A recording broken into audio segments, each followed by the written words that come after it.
Nah, ini kita lagi nyari tahu, soalnya pacarnya Ellen, salah satu korbannya dia itu pernah ngomong kalau dia ini udah lama tidak bekerja.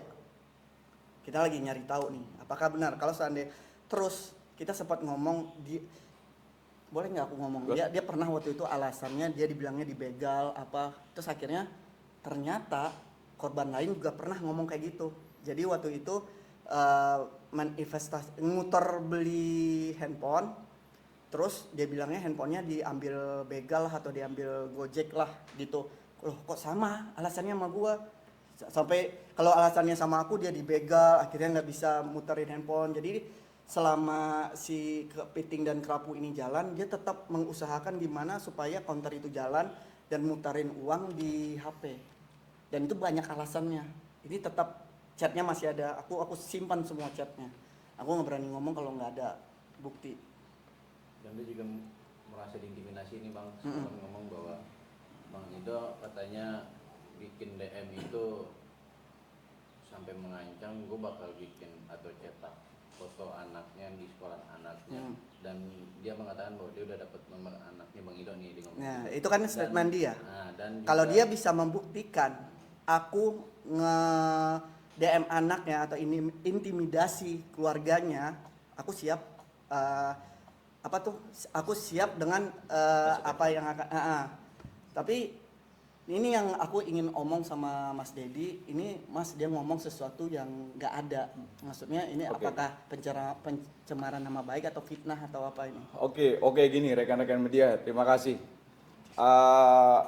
Hari ini saya ditunjuk sebagai kuasa hukumnya Mas Ridho Ilahi dalam konteks ya bahwa beliau ini adalah korban dugaan penipuan dan penggelapan yang dilakukan oleh inisial H. Ya, jadi jangan memutarbalikkan fakta, Jangan memutarbalikkan fakta. Pokok perkara ini adalah bagaimana Mas Ridho Ilahi ini ditipu. Ya, patut diduga ditipu, Anda tipu. Anda gelapin uangnya. Kok Anda malah memutarbalikkan fakta? Ya, meminta dukungan netizen seolah-olah Anda terzolimi, Anda difitnah, Anda dicemarkan nama baiknya. Jangan Anda lari dari tanggung jawab Anda dengan membuat satu opini, skenario, mengundang wartawan, ya, didampingi kuasa hukum hanya untuk Anda lari dari pokok masalah yang sebenarnya. Karena tentunya Mas Ridho ini speak up ada sebab akibat. Ya. Beliau dibujuk rayu oleh inisial H untuk berinvestasi. Ya, yang tadi disampaikan bahwa ada bisnis kerapu atau kepiting. Sekarang dia ngomong kemana-mana, dia kerjanya dipecat gara-gara masalah ini, kerjanya di Pondok Indah. Anda itu owner atau hanya sebagai seorang pekerja? Dalam konteks kasus ini yang Anda menerima uang dari klien saya, 50 juta, bahwa Anda ini mengaku sebagai pengusaha, sebagai pembisnis. Jangan Anda membuat opini itu akan menjebak diri Anda sendiri. Kok Anda sebagai pekerja di Pondok Indah dipecat gara-gara kasus ini, saya mau bunuh diri? Boleh aku potong sebentar? Kemarin lawyernya atau dia aku nggak tahu bikin statement 50 itu kecil. Tapi 50 juta itu membuat istri aku yang lagi hamil 5 bulan masuk rumah sakit 2 kali. Ya, ini yang nggak pernah aku ceritain. Aku nahan karena aku tahu dia ini udah nggak ada suami dan ngidupin anaknya, maka aku nggak up ke media karena aku ingin menyelesaikan ini secara musyawarah. Tapi yang aku terima ntar sokoknya orang ngentengin, apa ada seseorang di belakangnya atau ada sindikat kah atau apakah. Akhirnya sekarang aku ngomong, kenapa aku up ke media biar nggak ada lagi korban selanjutnya. Dan aku mohon kepada Bapak Kapolres, penyidik untuk menyelidiki ini. Karena mungkin takutnya ada orang yang berinvestasi dengan uang pas-pasan, uang yang siapa sih yang nggak pingin memutar uang untuk kebahagiaan anak dan istrinya. Di sini aku bukan sebagai Rido selebritis atau aktor, tapi aku sebagai seorang suami yang aku minta uang untuk yang istri aku aja sampai masuk rumah sakit. Kasihan kamu sayang, kamu syuting dari pagi sampai malam, kok dia enak-enakan, di story-nya hedon, main golf apalah. Gitu aja. Ya, jadi uang 50 juta buat klien saya itu besar, ya. Tahun-tahun ini indeks ekonomi loh. Semua orang butuh uang. Ya. Dia mengatakan dengan seenaknya uang 50 juta itu kecil. Ini uang 50 juta buat Mas Rido dan istrinya adalah uang yang besar. Dia berprasangka baik, berpositif thinking karena merasa bahwa inisial H ini ya, dia tidak punya suami, kemudian dia menawarkan bisnis. Dia berprasangka dan beritikat baik ya. Selama memang apa yang ditawarkan oleh inisial H itu sesuai dengan komitmen. Sampai ibaratnya dia menyerahkan uang sebesar 50 juta gitu loh.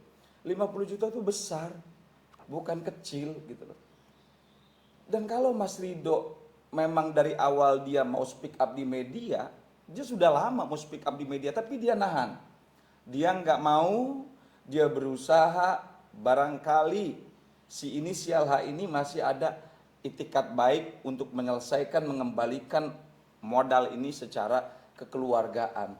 Tetapi justru yang ada sebaliknya, dia speak up di media, dia undang wartawan, dia membuat satu opini seakan-akan dia yang terzolimi.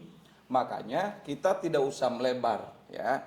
Bahwa dalam kesempatan ini saya mau menyampaikan apa yang tadi dijelaskan sama Mas Rido Ilahi, bahwa beliau adalah menjadi korban dugaan tindak pidana penipuan dan penggelapan yang dilakukan oleh inisial H.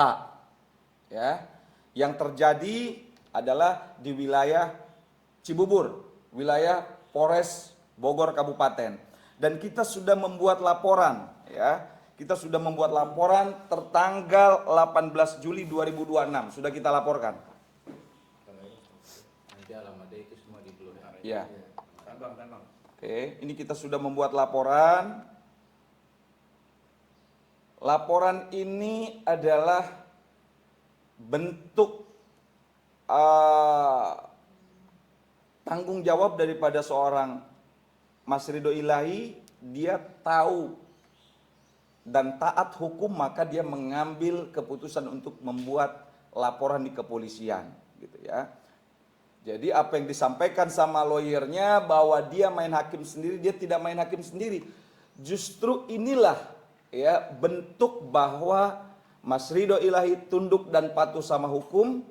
Dia membuat perlindungan hukum, meminta bantuan kepolisian dengan membuat laporan polisi tertanggal 18 Juli 2026. Kalau main hakim sendiri mungkin Mas Rido Ilahi nyuruh preman ya, datangin ke rumahnya orang-orang yang tidak bertanggung jawab, itu baru main hakim sendiri. Kalau ini jelas kok ada laporannya. Karena beliau paham hukum, tinggal di negara hukum, maka langkah yang paling tepat dia menggunakan kuasa hukum hari ini menunjuk saya sebagai pengacara, dan kita sudah membuat laporan tertanggal 18 Juli 2026. Oke, Bang Ido juga izin konfirmasi terkait beliau mengaku bahwa sudah mengembalikan atau membagi keuntungan profit lah dari perjanjian yang sudah tadi tertera dalam bisnisnya itu selama 6 bulan ya kalau tidak salah kemarin ya. Ya, itu memang benar. Tapi untuk pembagian profit itu aku selalu meminta dengan kayak awalnya 22 jadi 26 jadi tanggal 1 sampai tanggal 3 setiap bulan seperti itu. Nah sekarang apa sih kemauan kita untuk ngeinvestasi kalau bukan untuk memutarkan duit? Toh di sini aku juga ada chat, kita ngerjain ini sama-sama nyari cuan halal. Lah dan waktu udah mulai aneh, pembagian profit udah mulai telat udah berhari-hari dengan berbagai alasan sampai membawa nama institusi, harus bayar pelicin. Ada chatnya dia, aku nggak tahu itu benar atau enggak. Bahkan aku tuh pernah aku minta dong PT di sana terdaftar atau enggak, karena aku takut juga ini enggak terdaftar. Dia tidak pernah memberikan, bahkan rekening modal itu masuk ke rekening dia. Aku tanya, ini rekening modal kan pasti di transfer ke si pembudidaya itu. Aku minta dong rekeningnya gitu. Dia tidak mau memberi rekening itu. Dengan alasan ya banyaklah alasannya. Makanya dia itu berubah-berubah, kayak alasan dia bilangnya ya kan aku yang bertanggung jawab, dia yang bertanggung jawab untuk mengelola kepiting dan si kerapu ini. Oh ya udah kalau kayak gitu. Aku udah mencoba segala cara, ya udah aku kasih kesempatan. Ada chat dia minta waktu sebulan terakhir bulan Juli ini, kalau dia nggak ngelunasin boleh ngelaporin atau apa, dan itu dia melanggar lagi. Sampai aku bikin, ya udah kamu bikin video baik-baik, kamu akan beritikat baik dan menyicil. Dia banyak alasan, dia kerja besok kak, itu ada juga chatnya. Ya udah, berarti memang nggak ada itikat baik. Aku nggak tahu, aku juga masih nanya sama Mas Dedi ini bagaimana caranya biar tahu si pembudidayan ini nggak fiktif atau ada atau enggak. Kok berani bawa-bawa nama institusi, bawa-bawa nama oknum pelicin, kan bahaya. Itu ada chatnya yang semua aku omongin, ada chatnya. Iya, makanya rekan-rekan